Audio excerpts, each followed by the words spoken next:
Assalomu alaykum do'stlar. Biz hozir elchilikni olib turamiz. Elchilik odamlar aябай ko'p. Bu elchilikni oldi. Konstitutsiyaga bora eлекmiz. Ушул мекендештерибиздин бардыгы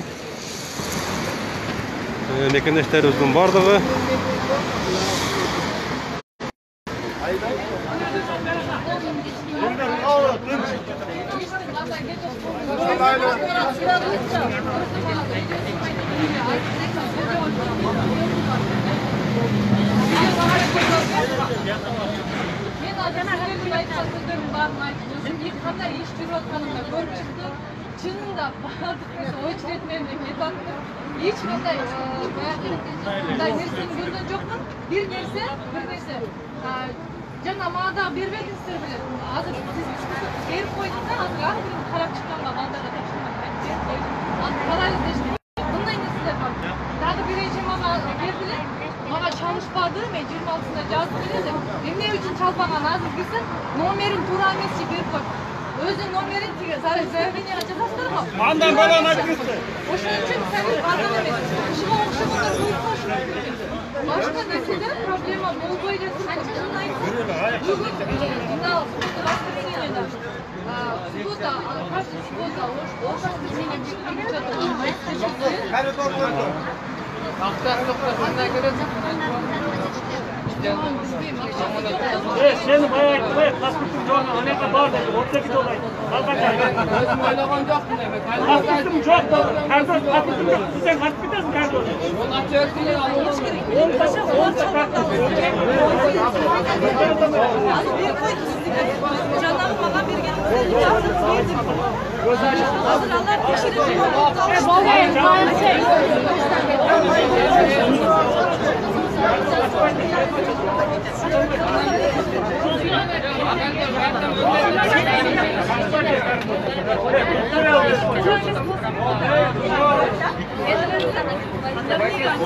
Ошондой туугандар элчиликтин алды. Адамдар аябай көп. Кетем деген кыргызстандыктар аябай көп.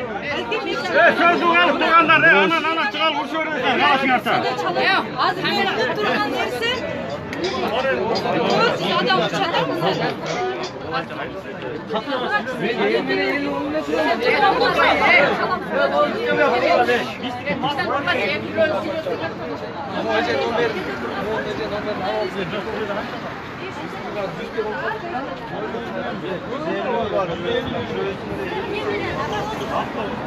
Ошондой туугандар. Эми азыр консулдукка барып келели. Консулствого. Ал жерде кандай адамдар бар?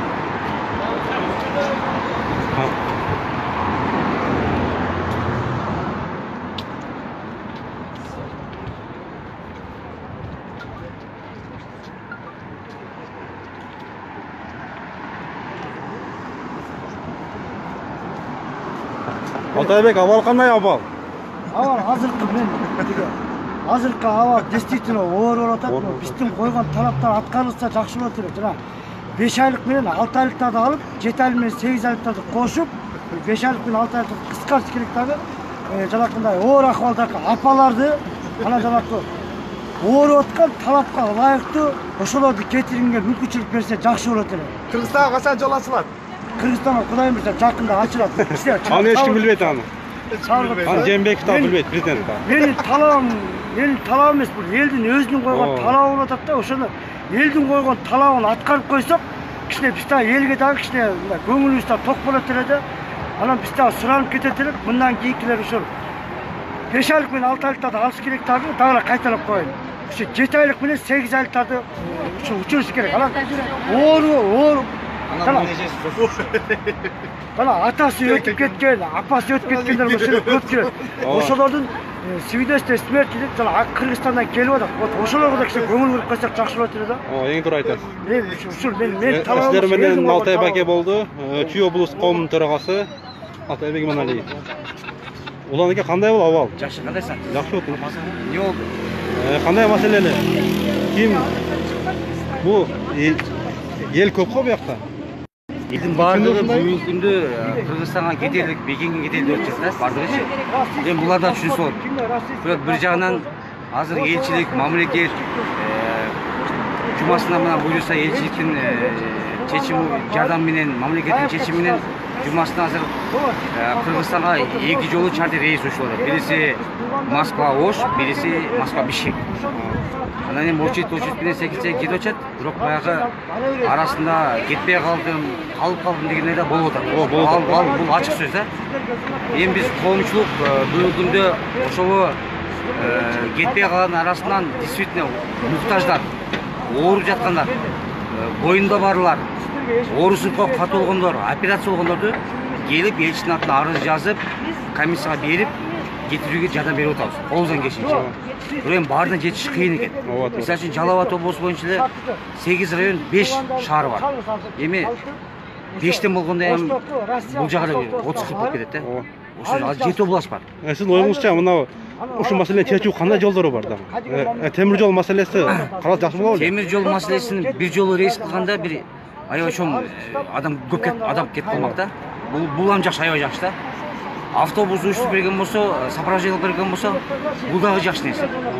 Же болсо такыр болбой аткан болсо, потому что элдин баары билет алып кетип атпайбы, туура? Бизнес классында, эконом классында.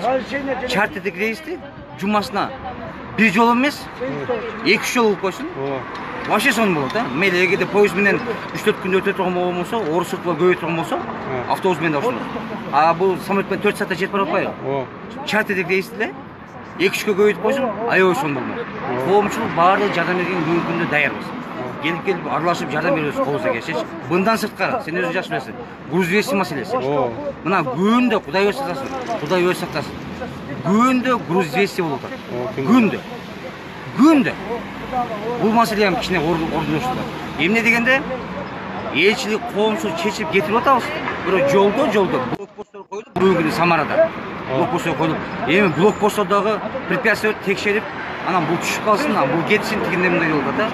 Азыр эми элчилик менен сөзүшүп, элчиликтин указаниясы менен коомчулукка жардам берип атат. Колдон келишинче эптеп кетирип атабыз да. Бул маселе аябай бар. Чыгашалар, чыгымдар аябай көп болду. 50 миң деген баргандан Кыргызстан барганда алгандар бар, албагандар бар. Ошону бул жака которуш керек. Өкмөт ушуну чечип бериши керек. Эми өкмөт десем азыр өкмөт ham таркап кетти. Азыр этебиз депутаттар ham таркайт. Ал жаңы болду. Эми ал временный болду да. Азыр не дает. Азыр экономический кризис болуп. Азыр мындан кийин экономический кризис болуп. Бунун баардыгы азыр эми Кудай өз сарасын. Кыйынчылык болуп, болбой койбос болуп. Эми Кыргызстанга кеткендер мынакей максим. 2 ай мурун Кыргызстанга кеткендер болгон алдачы. Эми улан аке кантип Россияга кетебиз деп дагы кыжалатчылык да. Биз туура түшүнөбүз. Биле калдык. Бирок колубуздан келишинче жардам берип атабыз, жардам беребиз. Анан мына кетпей аткандарды, калып кетип аткандарды кетишек. Мынакей Алтай байкеде иштеп атат күнү түнчү. Алтай байке, жанагы хостелдеги жаткандарды, тууган журттарды, кетпей аткандарды билесиз көптөн бери кете албай атат да. Ошо тизме берип, каттаттырып жардам бериши керек аке. Мына бала мен билишимче 1 айдан бери жүрөт, чыгып ушул жердечи, эжеси менен. Кете албайчы. Мына жалгызбай энелер, мынакей мамалар мен 14, мынакей 14. Бул немедегилерби? Деревадакылар, мына жаткандан канча болду? 1,5 айдан бери канча жер списоктерди берип атам. Мына бул болсо жанакей эме, мамалар, жаш мамалар, боюнда мына балдар менен мына 3 жаш, 5 жаш. Очит менен кетет турабы? Буюрса секиз. Кетип атат. Бирок күндө деревада алыскы региондордон келип атат, Амурдан келип атат, Сахалинден келип атат, Питерден келип атат. Мына ушуларчы мынакей 1,5 жаш, 10 жаш, 1,8, 3 жаш. Ошондой эле эмнедеги күнү топтолуп келчи. Ошондой эле ушулар дагы максим.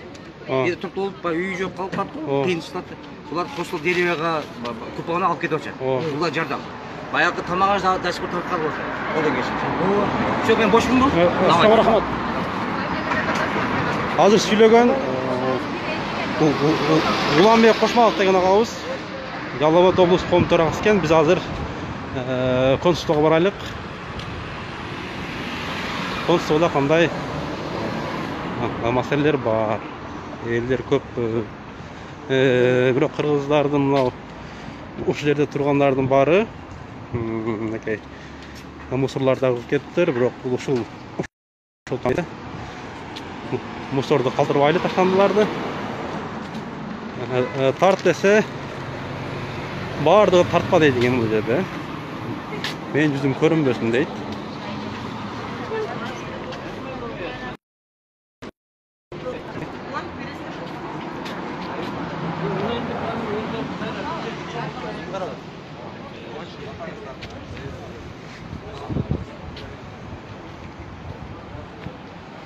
Ушундай туугандар, барыңыздарга ийгилик.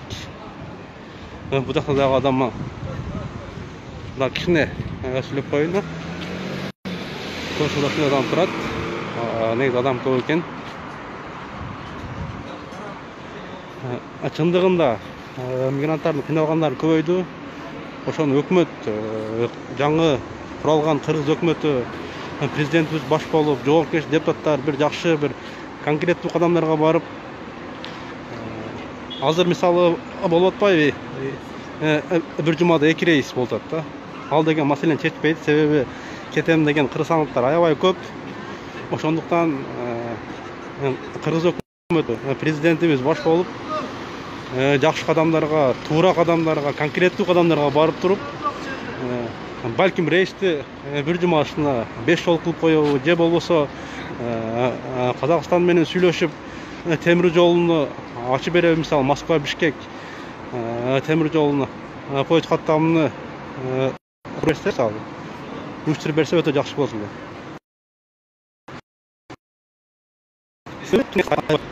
1 миллион кыргызстандык болсо, ошонун 10% кетем деген чакта дагы 100 000 адам кетет.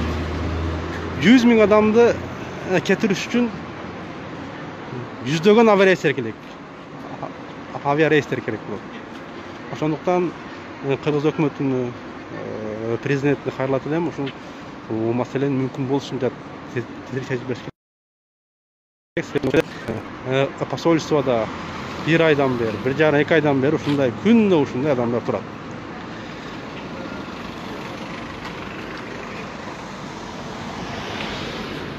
Ошол туугандар, барыңыздарга ийгилик, аманчылык каалайм. Сиздер менен Максымбат Кенский болду.